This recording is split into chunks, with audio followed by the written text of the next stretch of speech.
जय हिंद साथियों, नमस्कार। मैं हिमांशु व्यास माँ सरस्वती धाम कोचिंग क्लासेस के इस डिजिटल प्लेटफॉर्म प्रियंक व्यास राधे नाम के इस यूट्यूब चैनल पर आप सभी का हार्दिक स्वागत और अभिनंदन है।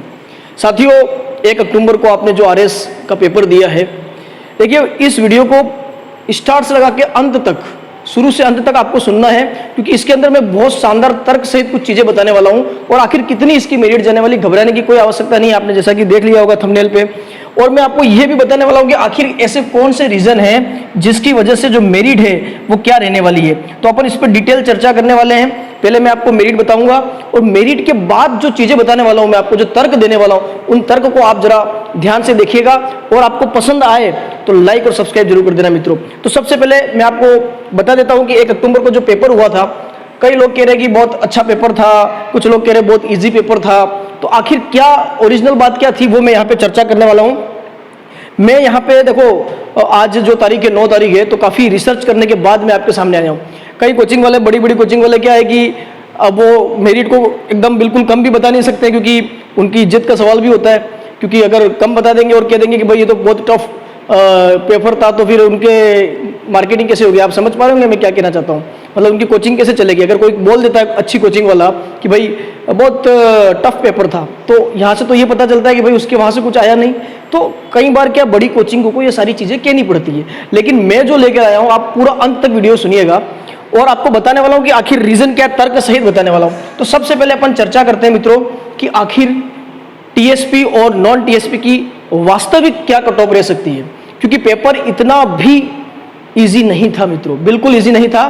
तो मैं आपको बताने वाला हूँ रिसर्च सहित कि आखिर क्या कट ऑफ रहने वाली है। आप देखिएगा, पहले कट ऑफ देखना, उसके बाद मैं आपसे चर्चा करूंगा कि इसके पीछे तर्क क्या है मित्रों। देखिए, जनरल की अगर बात करें तो हमने रिसर्च के माध्यम से निकाला है, काफ़ी लोगों से पूछा भी है, तो 77 से लगा के 81 तक संभावना है रहने की मेरिट इस बार की, प्री 2023 की। ध्यान रखिए, 77 से 81 जनरल की बात कर रहा हूं मैं, ठीक है। और अगर जनरल टीएसपी की पूछेंगे तो 70 से 75 रहने की पूरी संभावना है। ईडब्ल्यूएस की बात करें, ओबीसी की बात करें और एमबीसी, देखो तीनों को यहां पर जो क्राइटेरिया दिया है वो लगभग यही रहने वाली है, 75-80, 75-80 और 75 से 80 के बीच में। तीनों ईडब्ल्यूएस, ओबीसी और एमबीसी के बीच की जो मेरिट है मित्रों, वो 75 to 80 रह सकती है, बिल्कुल रह सकती है। फिर अपन बात करें एससी की क्या रह सकती है, तो याद रखिएगा एससी की जो मेरिट है वो 67 से 70, 67 से लगा के 70 के बीच में एससी नॉन टीएसपी की यहाँ पे आरएस प्री की मेरिट रह सकती है। और अगर अपन एसटी की बात करें तो एसटी की रह सकती है 68 to 71, एससी से थोड़ा सी ज्यादा हो सकती है एसटी की, ये ध्यान रखिएगा। अब मैं बात करता हूं टीएसपी की, तो जनरल टीएसपी की मैंने आपको बता दी है 70 to 75 की पूरी संभावना लग रही है। और एससी टीएसपी की बात करें तो 65 to 67, और एसटी टीएसपी की बात करेंगे तो 55 to 60 रह सकती है मित्रों। और अगर जितनी भी फीमेल कैंडिडेट अगर इस वीडियो को देख रही हैं, तो फीमेल कैंडिडेट जो भी आपकी इधर मेरिट दिख रही है, उसमें से 5 से 7 नंबर आप कम मान लीजिएगा। 5 से 7 नंबर यहाँ पर जो भी दिख रहा है फीमेल कैंडिडेट जो भी अपना मार्क्स निकालना चाह रही है, मेरिट निकालना चाह रही है, तो इनमें जो मैंने आपको मेरिट बताई है उसमें से 5 से 7 नंबर आप कम कर लीजिए, वो फीमेल कैंडिडेट की मेरिट रह सकती है मित्रों। तो ये देखिए, काफी रिसर्च के बाद ये आपके सामने हम लेके आए। अब मैं आपको तर्क बताऊंगा कि आखिर पिछली बार की तुलना में इस बार मेरिट कम क्यों जा सकती है और क्यों जाएगी, वो भी मैं आपको तर्क सहित बता रहा हूं। तो आइए अपन तर्क पे चलते हैं। देखिए तर्क क्या, सुनिएगा ध्यान से, कारण सहित आपके सामने लेकर आया हूं। देखो, पहला जो रीजन लगता है हमको कि 5वां ऑप्शन आया था मित्रों। इस बार पहली बार आरएस प्री के अंदर, आरपीएससी ने भी कर दिया, आपको पता ही हर एग्जाम में लगभग करेगा ही, तो 5वां ऑप्शन दिया जहां पे अधिकांश विद्यार्थियों को बहुत सारा कंफ्यूजन था। कुछ विद्यार्थियों ने पेपर सोल्व तो कर दिया, कई बच्चे हैं, हम जब पूछ रहे थे वो बता भी रहे थे कि सर जैसे 4th विकल्प जो राइट आंसर था, तो 4th को भरते भरते 5th पे सर हमने क्या कर दिया, गोला लगा दिया। ऐसा कई सारे कैंडिडेट के साथ, ऐसा थोड़ा हड़बड़ाहट के साथ ऐसा पाया गया है। तो कहीं ना कहीं ये भी देखने को आया कि जो 5वां ऑप्शन है वो लोगों को, अधिकांश लोगों को कंफ्यूज किया है। जो सीरियस कैंडिडेट थे, जिन्होंने प्रैक्टिस कर रखी थी ऑलरेडी, काफी सारे टेस्ट सीरीज दे रखे थे, उनके लिए मैं ये नहीं कह सकता हूं कि उनको 5वें ऑप्शन में कोई कंफ्यूजन रहा होगा, उन्होंने एक प्रयास भी किया होगा। लेकिन अधिकांश बच्चों का 5वां ऑप्शन कई बार तो क्या, जैसे एक साथ भरते हैं ना, तो भरना भी रह गया। अब मैं आपको बता दूं कि अगर किसी विद्यार्थी का 5वां ऑप्शन भरना कंपलसरी था लेकिन उसने नहीं भरा, तो अगर उसने एक गोला भी 5वां नहीं भरा होगा तो 1/3 नेगेटिव मार्किंग थी मित्रों। 1/3 नेगेटिव मार्किंग। तो कहीं ना कहीं ऐसा लगता है कि इसका जो प्रभाव है, आंशिक रूप से जो इसका प्रभाव है, वो कहीं ना कहीं मेरिट पे असर करेगा, ऐसा हमको लगता है डेफिनेटली। सेकेंड बात थी कैंडिडेट जो थे, आपने देखा होगा जो विद्यार्थी पेपर देने गए थे अपने अपने रूम के अंदर, आपने देख लिए होंगे कि 50% के आसपास रूम की अगर पर्टिकुलर बात करूं, मैं हर जगह की बात नहीं करता हूं, लेकिन 90% जगह की बात करूं तो 50% से थोड़े से ज़्यादा बच्चे आए थे, 60 के आसपास बच्चे बैठे थे। तो कहीं ना कहीं जो कैंडिडेट थे वो भी कम अपीयर हुए, कम बैठे, तो उसका भी मेरिट पे कुछ न कुछ प्रतिकूल अनुकूल जो भी प्रभाव पड़ सकता है।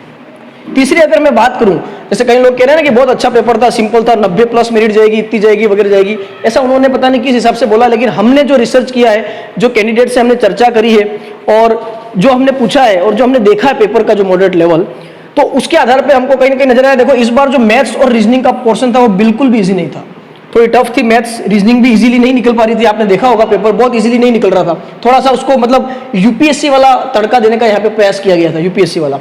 दूसरी बात करें साइंस टेक भी इतना इजी नहीं था, करंट आप देख लीजिए, करंट अगर आप अच्छे से पढ़ के भी गए होंगे तब भी आपने मेरे हिसाब से अगर 20 प्रश्न भी आए होंगे तो 8-10 ही आप अटेम्प्ट कर पाए होंगे, ऐसा मुझे लगता है, और लोगों से हमने जो चर्चा करी उसके आधार पर। पॉलिटी भी इतना ईजी नहीं था मित्रों, काफी कंफ्यूज किया गया पॉलिटी को। पॉलिटी में जैसे थोड़ा मैं बता रहा हूँ आपको, यूपीएससी का थोड़ा सा दे दिया गया, तड़का मारा गया। तो ये सारे जो पोर्शन थे आपने देखे होंगे नॉट इजी, बिल्कुल भी इजी नहीं थे, उसको थोड़ा सा अलग करके आपको प्रस्तुत किया गया ताकि आप ज्यादा कंफ्यूज हों। सेकंड अगर बात करें अपन 4th नंबर की, तो बहुत सारे ऐसे पोर्शन थे जहां से सीधे प्रश्न बिल्कुल भी नहीं आए मित्रों। आप खुद सोचना, आपने बहुत सारे ऐसे टॉपिक तैयार करे होंगे, चाहे करंट की बात कर लो या चाहे किसी और सब्जेक्ट की बात कर ले, बहुत सारे टॉपिक से जिसको आप ज्यादा वेटेज दे रहे थे, जो आपको लग रहा था कि यार यहां से तो डेफिनेटली क्वेश्चन आने वाला है, जैसे चंद्रयान है, मिशन है, आदित्य L1 मिशन है ना, और आपकी अगर बात करें G20 वाली चीजें, ऐसी बहुत सारी चीजें हैं, टॉपिक है जिस पर सीधे सीधे प्रश्न बिल्कुल भी मतलब प्रश्न आए नहीं, पुस्तकों से कोई प्रश्न नहीं पूछा, आप देखो किसी भी बुक का ऑथर नहीं पूछा है ना। तो ऐसे बहुत सारे पोर्शन हो सकते हैं जहां पर बिल्कुल भी प्रश्न सीधे नहीं पूछे गए, पूछे ही नहीं मतलब। और स्कीम में देखो आप, बहुत सारी स्कीम्स ऐसी थी जो आप काफी सारी पढ़ के गए, लेकिन वहां से कोई प्रश्न आपको देखने को नहीं मिला होगा, गिना चुना 1-2 प्रश्न आपको मिल गए होंगे। अगर आप ध्यान से देखें तो जो भी कैंडिडेट प्रश्न अगर करके आएंगे, जितने भी करके आए होंगे, मैं आपको यकीनन कह रहा हूं कि 25 से लगा के 35 तक आपने नेगेटिव प्रश्न किए होंगे, यानी आपने जितने भी प्रश्न किए हैं उसमें से आपके 25 से लगा के 35 तक आपने गलत प्रश्न किए होंगे, इस बात की मैं गारंटी लेता हूं, बिल्कुल किए होंगे। 90% बच्चों ने तो 100% किए होंगे कि 25 से 35 के बीच में उन्होंने नेगेटिव प्रश्न किए होंगे। तो ये सारे जो इंपैक्ट है विद्यार्थियों, सारे जो इंपैक्ट है, इसको मद्देनजर रखते हुए जो अभी हमने आपको जो कट ऑफ बताई है वो रहने की पूरी संभावना है मित्रों। आप इन बातों से, मेरी बातों से कहां तक आप सहमत हैं और आपके कितने मार्क्स आ रहे हैं, आप जरूर नीचे लिखें और बताएं कि क्या ये सारे जो फैक्ट हैं, जो ये कारण है, जो मैंने आपको तर्क सहित बताने का प्रयास किया है, क्या इसकी मेरिट पे असर दिखाएंगे। देखो हमने जो रिसर्च किया, हमने जो पाया है उसके अकॉर्डिंग तो बिल्कुल असर दिखाएंगे मित्रों। तो मेरिट तो मैं आपको ऑलरेडी बता चुका हूं, ये पूरा मैंने एनालिसिस किया था, हम लोगों ने प्रियंक व्यास सर और मैंने काफी एनालिसिस किया, काफी लोगों से कांटेक्ट किया, उसके बाद ही हम लोग 8-9 दिन बाद आपके बीच में लेके आए, ऐसा नहीं कि फटाक से हम लेके आ जाए, रिसर्च करने के बाद लेके आते। तो हमारी ये शुभकामना है कि जो भी इसके बीच में आ रहे हैं वो मेंस की तैयारी शुरू कर सकते हैं।